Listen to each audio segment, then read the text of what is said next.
And the point of this is that when we talk, therefore, about the option of a fixed exchange rate for Jamaica, we are not talking about the 1970s and 1980s.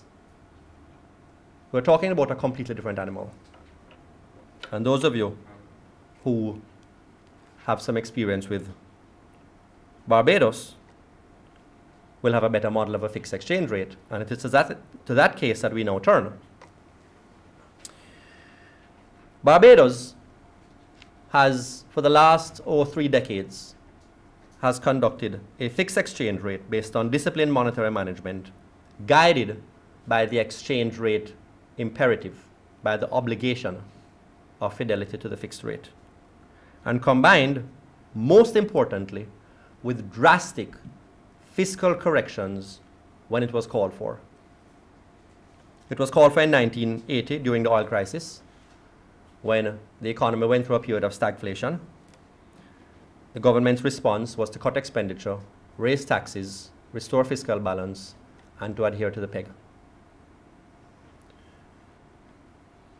In 1991, it faced another challenge when it experienced a brief period of fiscal indiscipline. Its deficit to GDP ratio ballooned to 7%, and its debt was rising to finance this deficit.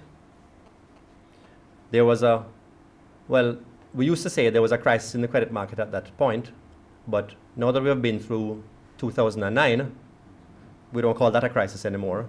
There was a difficulty in the global credit market, a spot of bother. And the response in Barbados, quite famously, since then Prime Minister Erskine Sandiford eventually lost his job over his forward-thinking approach, the response was not to continue with fiscal deficits, continue borrowing, and to devalue the fixed rate. It was to reduce expenditure, to cut public sector wages by 10%, privatization, increase taxation, and in a couple of years, to reduce the fiscal deficit by 5 percentage points down to less than 2. And their peg was maintained. The contrast to the experience in Barbados is the experience in Argentina. Now, Argentina actually was a currency board, that more extreme form of a fixed exchange rate. And what's interesting about Argentina, the experience of Argentina, is that it exemplifies both the advantage and the disadvantage of a currency peg.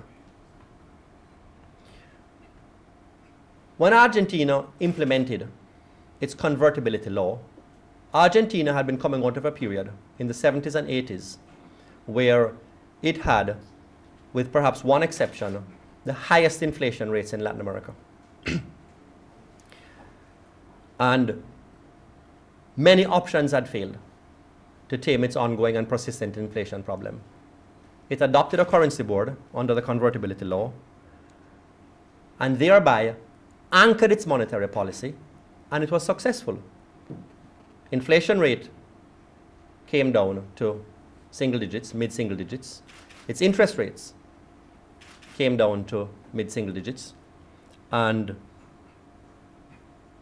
that stable environment created a period in the 90s of impressive growth. But even as its regime succeeded as an anchor, it failed because of its inflexibility. Coming on to the late 1990s, I mean, Argentina, and certainly where most of the economy is in and around Buenos Aires, powerful unions make the labor market particularly rigid. They were able to secure a series of wage increases, which started to make the Argentine economy uncompetitive. What is more, Argentina's provinces have a fair amount of autonomy when it comes on to incurring expenditure, the debts of which become an obligation for the central government.